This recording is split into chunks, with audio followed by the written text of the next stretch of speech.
What do you think it is? It's a bearing.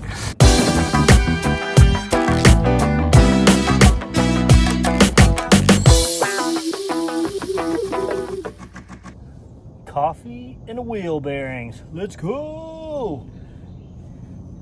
Cap is off. Gotta pull this out, the nut out, and keep going. Good morning. Okay, one huge thing. If you're doing this, some of them will say this is a 36. This nut, this is a 35.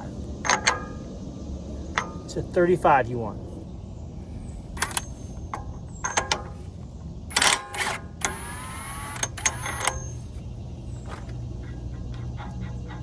That's off. Now, I gotta take this nasty brake off. It's got still mud all over it from coal mod, so let me do that.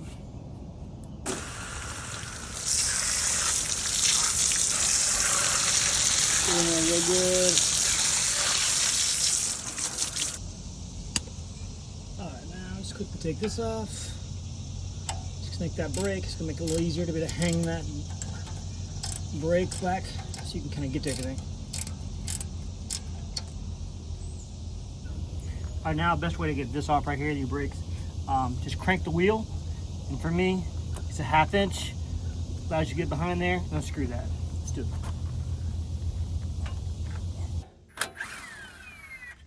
There's one.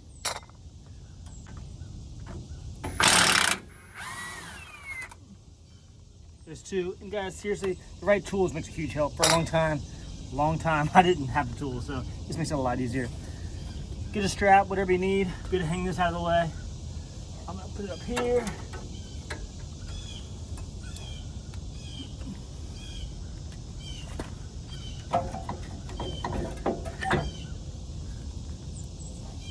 Put it through. Tie it up somehow. Just take the pressure off that line best you can. Cool. Now the brake is hung out of the way. Go ahead and take this off, and yeah, there you go.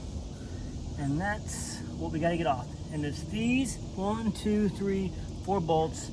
Just work them off this way.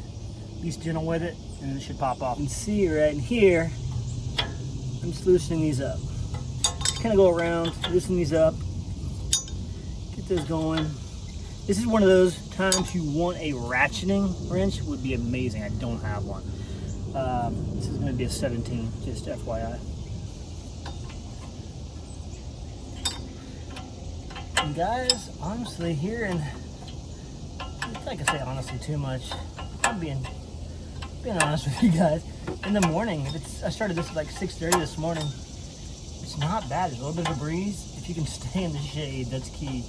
Here's an area behind me, like once that sun gets over the trees, it's hot. So I'm trying to get this done, at least get it apart pretty quickly before I take our kiddo to camp. So yeah, like a lot of you dads, trying to balance work-life balance, play balance, all the things. Let's see. There we go. All the things.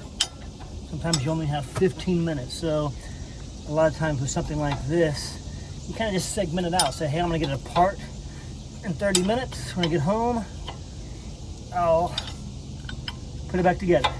Sometimes you don't have the complete amount of time to put it together or take it apart at once, so I understand.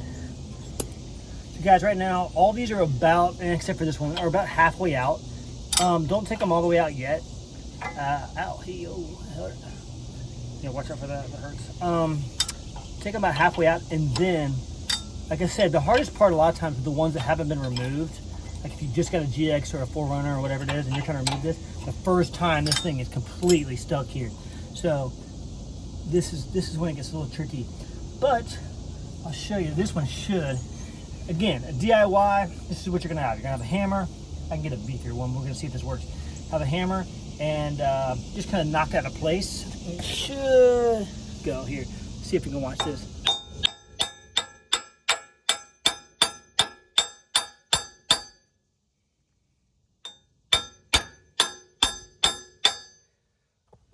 little separation. Just gonna get a little burr.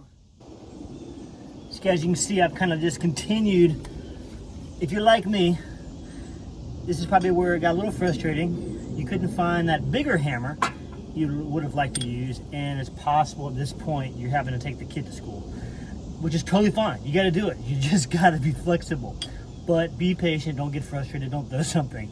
Just just continue to walk this out, and it will eventually come off. Cool. Kind of get in the hand. Unscrew it by hand.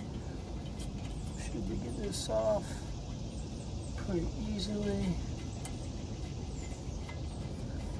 And again, putting them back is kind of the same way.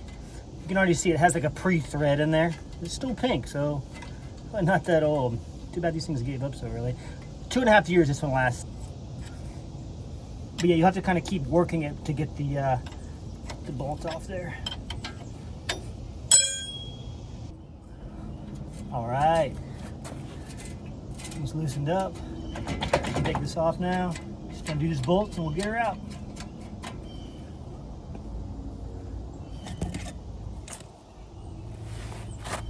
All right, all loose in the back. Pull it off. Remember how this plate goes. Like that. Yeah. Like that. And I gotta even wonder, did I replace this? I don't know. Doesn't look good. It is ground up nasty.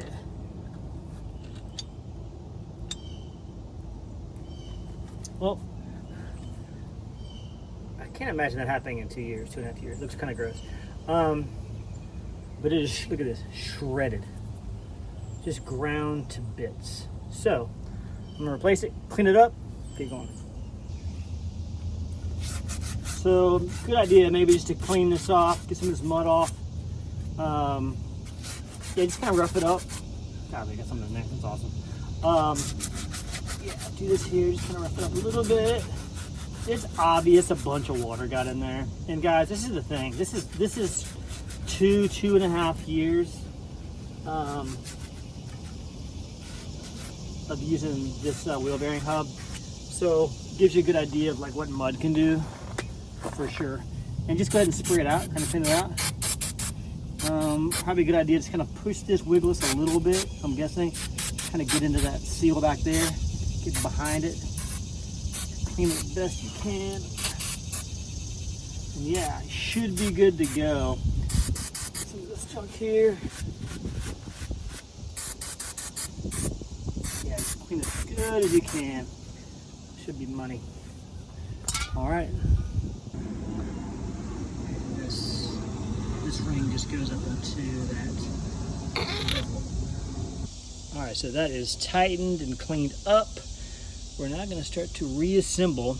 Probably put some brake pads on there too. And a new rotor. Yes. All right. New rotor. The Quiet Cast. That'll work. Let's do it. Oh, it's going to be nice.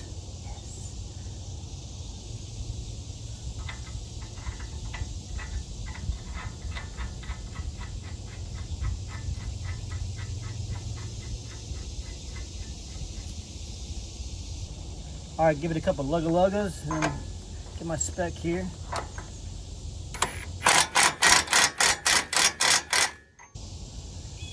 So the torque is 176 on spec here. Let's see if we can get it right there. How close that was. Right there, let's try it again. All right, sweet.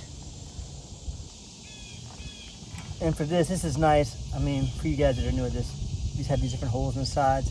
That allows for this positioning to be just how you need it for when you put the cotter pin in. It should be wrapped down.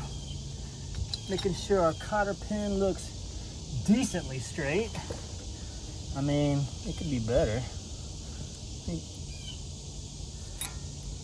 Sweet, it does. Just bend this out.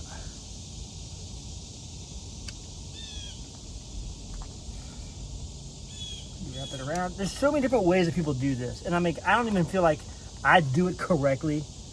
Like, I don't know. I feel like some people are out to the end, some people are like around the edges. That baby ain't going there. You know what I'm saying? That's not going anywhere. I think we're good. And guys, just like everybody else, I jumped the gun. Don't forget about this little guy. Put a little bit of oil, a little bit of grease on the edge here so it goes back a little bit easier. It's just so easy to jump ahead. I mean, I'm so guilty of it. I get excited. And I'm like, let's go. Ready to wheel. Take the kids to school, whatever it is.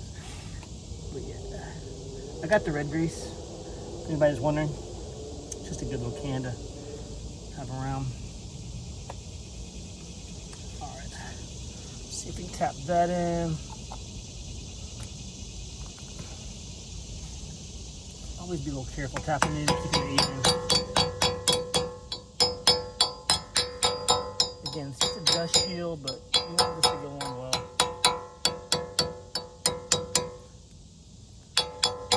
If I was a real overlander, I would have painted this thing black, make it look good. That's all right, though. All right, guys. So, brakes, new brake pads, new rotors. I'll be, yeah. I'm not gonna lie to you, I need new ones. That absolutely was the worst part about the whole thing.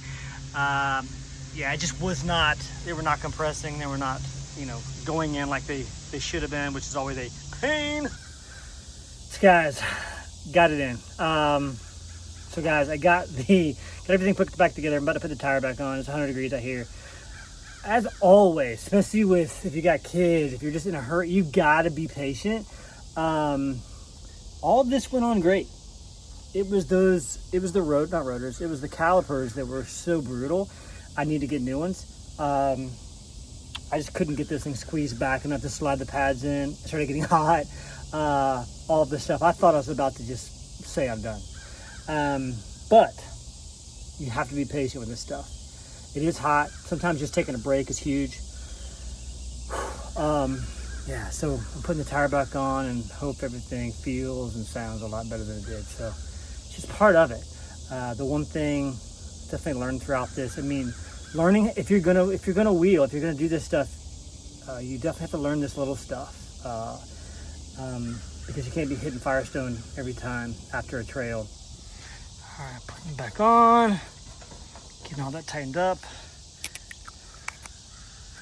I like to hand tighten these things initially.